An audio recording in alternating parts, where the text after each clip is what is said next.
Somos el grupo 5 del curso Temas de Historia del Perú, conformado por quien les habla, Ariana Bustamante, Catherine Zunini, Joshua Rodríguez y Romina Zapata. El día de hoy vamos a presentar nuestro trabajo final titulado El racismo en el Perú durante el siglo XX.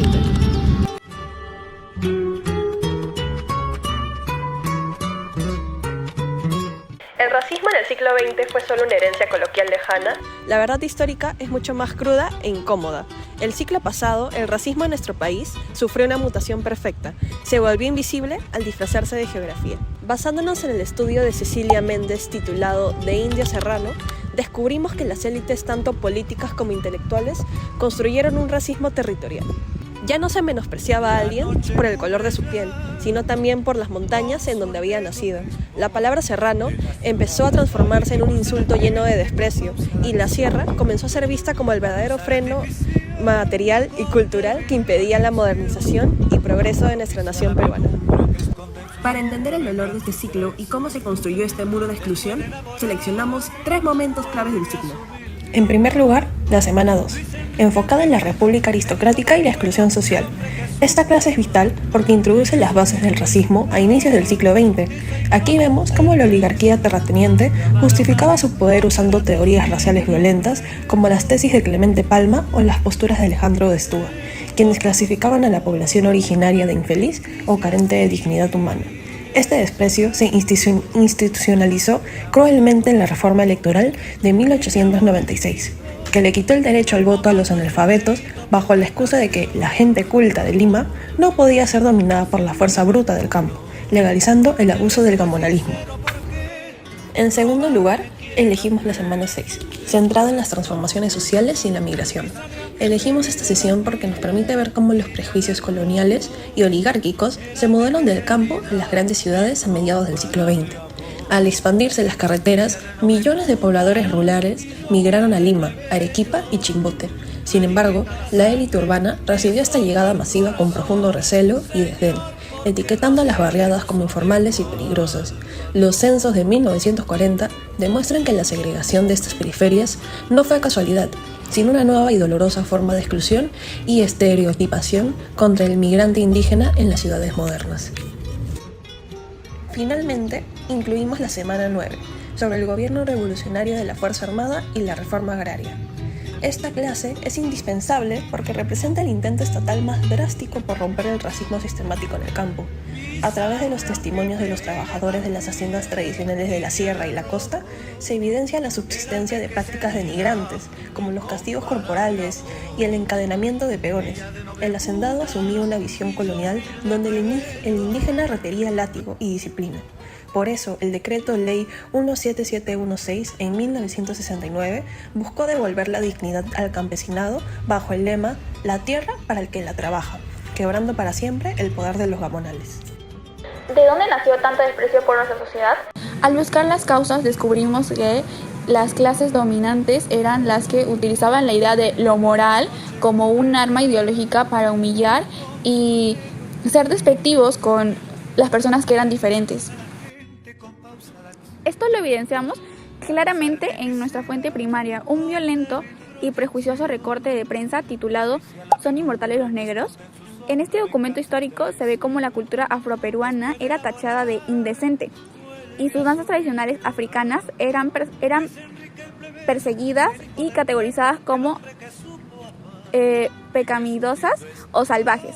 El gran intelectual Nicolás Santa Cruz alzó la voz claramente contra esto y explicando que estos bailes no tenían nada de lascivos, sino que eran hermosos tradicionales de unión y celebración social. Esta extendida costumbre de las élites letradas de etiquetar al otro como inmoral o atrasado, un mecanismo de control que Cecilia Méndez también detalla al hablar de las minorías. Sembró en la mente de los peruanos del siglo XX una idea devastadora, que para ser considerado un ciudadano respetable y aceptado, deberías arrancar tus propias raíces y avergonzarte de tu identidad. Las consecuencias de sembrar ese odio y esos prejuicios territoriales fueron verdaderamente demoledores y terminaron por partir en dos el Perú, según la historiadora Cecilia Méndez en 2011. Al fusionarse artificialmente la raza con la geografía, La sociedad urbana asumió como una verdad absoluta que el poblador andino era inferior por naturaleza y que su único destino lógico al llegar a la capital o al trabajar en la hacienda era servir a las clases altas.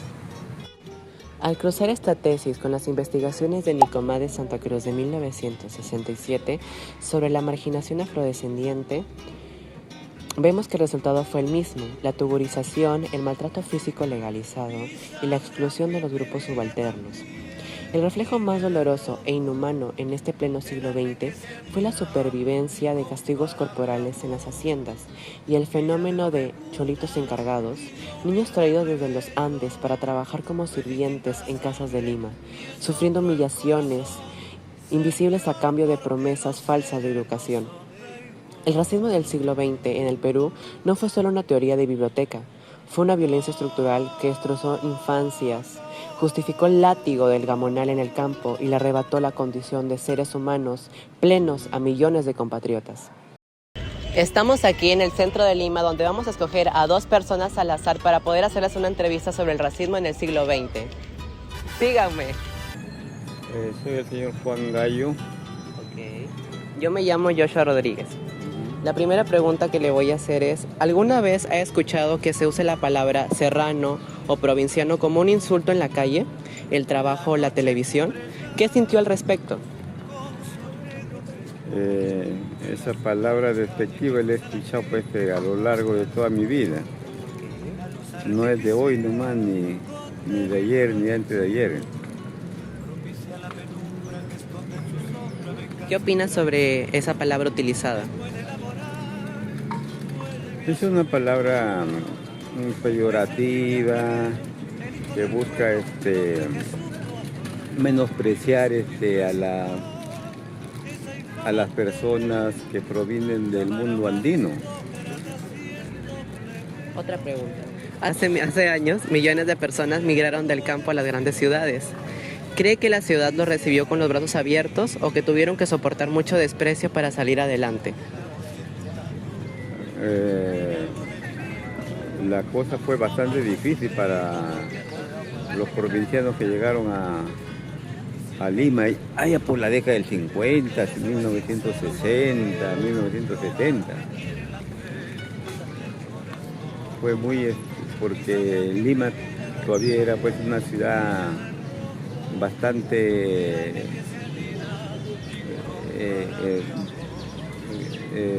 constituida por población netamente limeña, ¿no?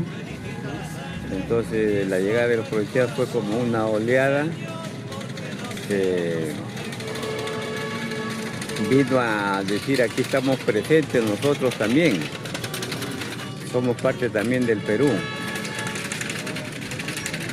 ¿Usted cree que todavía existen prejuicios o chistes muy pesados hacia la comunidad afroperuana o indígena, a veces tachando sus costumbres de atrasadas o inmorales? ¿Y por qué cree usted que la sociedad siga arrastrando estas ideas? Bueno, eso ya viene pues de estar los padres, ¿no? Como se dice, la educación viene de casa.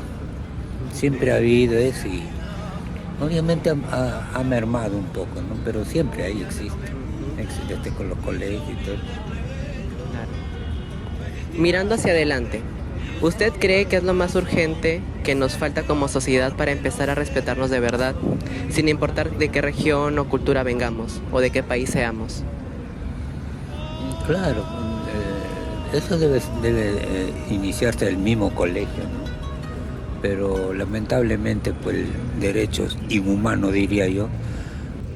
A partir de ello podemos concluir que las respuestas del Estado hacia el evidente racismo han sido insuficientes, a pesar de que en el siglo XX en el Perú se han implementado medidas importantes como la reforma agraria. Estas no incluían cambios significativos en la educación y la cultura. Por ello, distintas formas de discriminación se siguen visualizando y normalizando tanto a las personas de origen andino, afroperuano, como a los provenientes de provincias. Como propuesta de solución planteamos la implementación de un programa nacional obligatorio de educación intercultural y antirracista de primera infancia, Liderado por el Ministerio de Educación, este programa debería estar enfocado en fortalecer el contenido sobre la historia del racismo en el Perú, capacitar a los docentes para prevenir los casos de discriminación y promover la diversidad cultural.